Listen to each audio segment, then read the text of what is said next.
प्रिय दोस्तों एवं विद्यार्थियों, आप सभी का मेरे YouTube चैनल के स्टडी ग्रुप 940 पर बहुत बहुत स्वागत है। आज की वीडियो में हम बात करेंगे कक्षा 10वीं विषय अंग्रेजी के वार्षिक पेपर के बारे में। तो मेरे प्रिय विद्यार्थियों, यह वही पेपर है जो 3 मार्च को होने वाला है और इसी पेपर से 100% क्वेश्चन पूछे जाएंगे।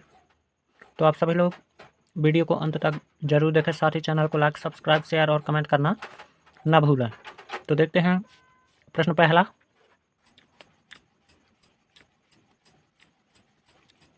Read the following passage carefully and answer the given question given below. तो ये अनसीन पैसेज आप पाठक गद्यांश को पढ़ के जो क्वेश्चन दिए गए हैं उन क्वेश्चनों के हमको आंसर करना है।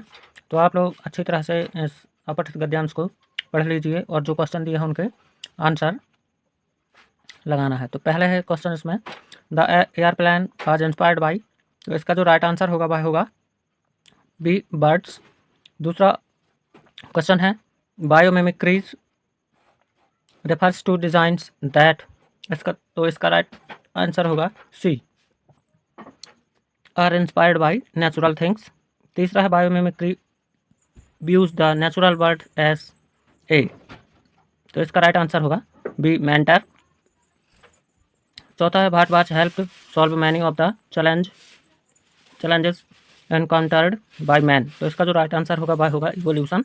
प्रश्न 5वां है, the two instance of biomimicry mentioned in the passage are. तो इसका जो राइट आंसर होगा वह होगा ए, बर्ड्स आर बर्ड्स। अब देखते हैं क्वेश्चन दूसरा, read the following passage carefully and answer the question given below. तो ये 5 नंबर का अंक प्रश्न है। An old shepherd was playing on a flute on the marshlands outside Rome. He played so sweetly that a lovely fair come and listen to him. Will you marry me and play to me in my castle? She said, yes, yes, lovely lady, said the shepherd. तो आप लोग इसको अच्छे से पढ़ लीजिए और इनके क्वेश्चनों के आंसर लगाते हैं। तो इसमें पहला है, the fairy wanted to marry the shepherd because. तो इसका जो राइट आंसर होगा वह होगा दूसरा B, he could play sweetly on his flute. दूसरा है, when the fairy put a ring on his finger the shepherd. तो इसका जो राइट आंसर होगा वह होगा D, change into a handsome youth. तीसरा है, the shepherd went to Rome in a. तो इसका जो राइट आंसर होगा वह होगा कोच।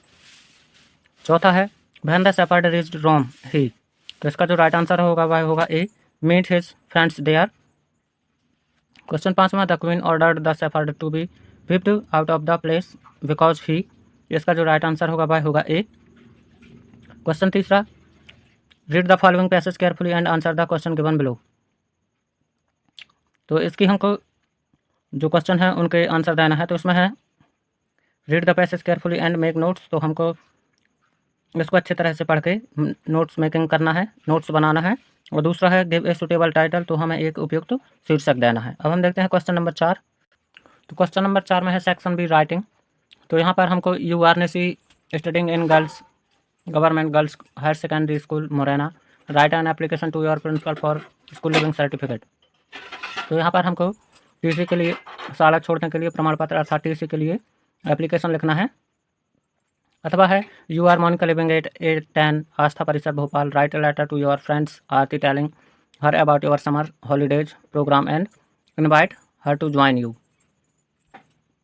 तो यहाँ पर एक पत्र लिखना है जिसमें ग्रीष्म अवकाश के जो प्रोग्राम है उसमें अपने मित्र को बुलाने के लिए पत्र लिखना है। क्वेश्चन 5वां है, write an an on any one of the following topics in about 150 words. तो यहाँ पर हमको 150 शब्दों में निबंध लिखना है। An Indian festival, value of games and sports. तीसरा है, मॉडर्न टेक्नोलॉजी। और चौथा है, माई हॉबी।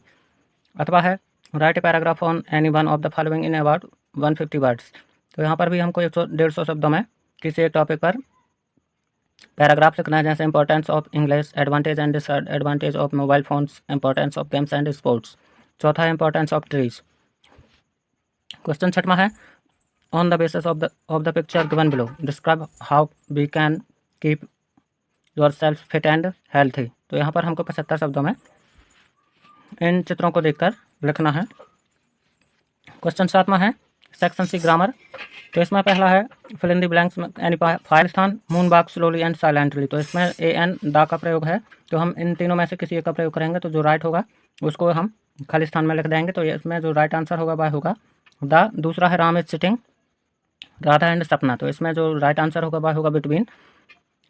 तीसरा है मंडे कम्स खालिस्तान संडे। तो यहाँ पर जो होगा बिफोर होगा या आफ्टर होगा, तो इसका जो राइट आंसर होगा वह होगा आफ्टर। चौथा है the book is Khalistan the table. तो जो इसमें ऑन या अपॉन का चयन करना है, तो इसका जो राइट आंसर होगा वह होगा ऑन। पाँचवा है he his uncle died Khalistan cancer. तो यहाँ पर ऑफ टू या फ्रॉम, तो यहाँ पर जो राइट आंसर होगा वह होगा ऑफ। छठवां है physics Khalistan not a difficult subject. तो इसमें खालिस्तान का जो राइट आंसर होगा वह होगा एज। देखते हैं प्रश्न do S directed any five.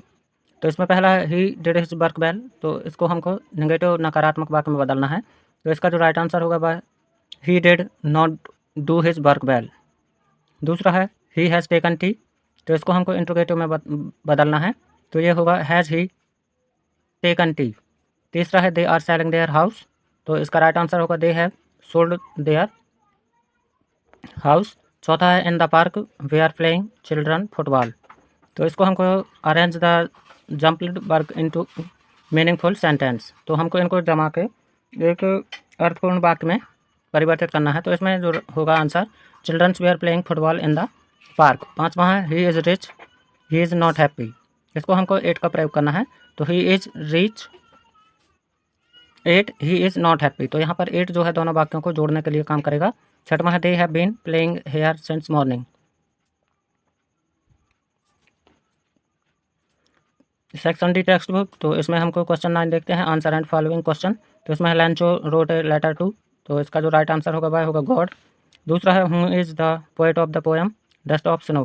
तो इसका जो राइट आंसर होगा वह होगा रॉबर्ट फ्रोस्ट।